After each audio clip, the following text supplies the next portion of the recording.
A lot of the news right now is going on about these two countries that we've kept discussing about. So, I decided to pick a news story that probably fits best. One of them is there is a Ukrainian airdrop.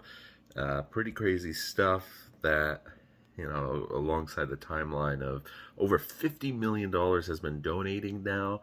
There's an NFT of a Ukrainian flag that's worth well over $6.5 million. All that money's going to get donated. $52 million and growing each hour. So we're going to hit most likely $100 million pretty soon. You've had multiple projects that donated $5 million, $4 million, $2 million. Gavin Woods did go ahead with his $5 million donation, so that's pretty nice. Hopefully more money comes through. And Dogecoin has now set up donations for Ukraine. They've acknowledged it. Not that much money, but $53,000 and growing. So all the money helps, right? Now with Russia, Janet Yellen and the U.S. Treasury Department and a couple of the three-letter agencies in America are looking at the fact that Russian sanctions are technically being avoided thanks to three sources: China, gold, and cryptocurrency and energy reserves. So the fact that Europe is so reliant on Russia's oil pipeline, and basically almost all their energy comes from Russia, because a lot of countries such as Germany and Poland and France and Portugal and basically everybody along the west coast of Europe, Amsterdam, Netherlands, Belgium, Austria. I mean, we could continue going on, Czechoslovakia. They rely on a future that they're looking for, a greener future. And now a lot of these countries have not been focusing on creating their own energy, so they're reliant on Russia even in these times. And the sale of all of these energy outputs, that is going to be funding this war. A lot of experts say that's going to be the number one source of their money. The number two source is what currently is in the reserves, the gold reserves and Chinese currency. Also, in addition to that, there's going to be smaller elite families that are worth, hundreds of millions of dollars that haven't had sanctions placed on them yet, and smaller banks that Putin's going to try and move money through these sources before they get sanctions, and then, continually look for families, banks, corporations that are able to help him out and maybe find ways to evade sanctions through that. And then obviously one of the last forms is cryptocurrency.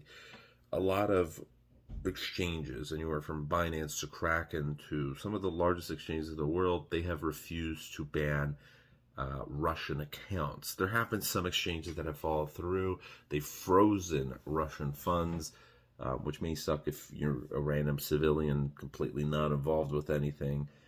Not only is your life 10 times harder now because of inflation and your card's not working, basically Visa, MasterCard, 90% of your money is gone, but you also get random crypto funds seized. Who knows, maybe it was a lot of money.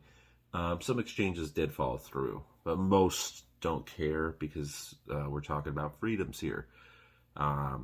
Kraken's CEO came out and said, if we're going to be looking at countries who are invaders as potential targets to basically freeze funds, then the U.S. would be on that list. And maybe there's some truth to that, but it's getting political, so they're not going to ban people. What did happen, though, is Janet Yellen and the U.S. departments are looking for new sanctions. They've actually created a new department of investigators.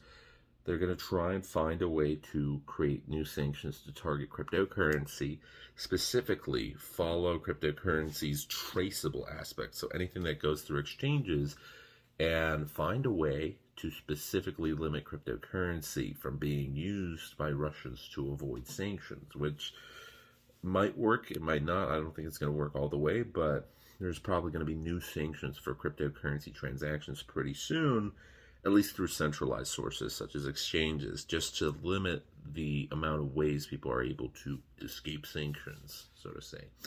A lot's going on right now, and I'm pretty happy to see that cryptocurrency is a lot more in the news, and a lot of it is good news. We're trying to help out many communities out there, people rely on cryptocurrency now in certain families around the world, because without crypto, unless you have a ton of gold, you would not be doing too well right now, which kind of sucks with the way that the world's going on. We should be going for a more peaceful future, but it is what it is. We are here to help. That's the number one thing. I think cryptocurrency is also, the prices are reflective of what's going on right now. Bitcoin's at $45,000. We have not been at $45,000 in a long time. It's reflective of basically increased interest right now. Is there a possibility that we hit $100,000 this year? Most definitely. It's going to probably be later in the year, maybe summertime, maybe later than that, but there definitely is a possibility. And a lot of investors are now turning bullish with the events. That's what's going on. Sometimes you need some disasters and tragedy for markets to move. And that's just what happens with stock markets. That's what happens with Forex. That's what happens with crypto sometimes.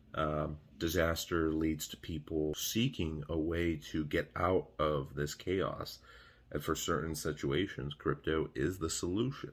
So we'll see how these events continue to unfold. But that's it for today. Thanks so much for watching. It's really crazy. Again, crypto is in a lot of the news right now, revolving Ukraine, Russia, and basically everything that's going around in the world right now. And now people are worried that China is going to be doing an invasion on Taiwan. Pretty crazy stuff, what's happening. So thanks for watching. Have a great rest of your day. Bye.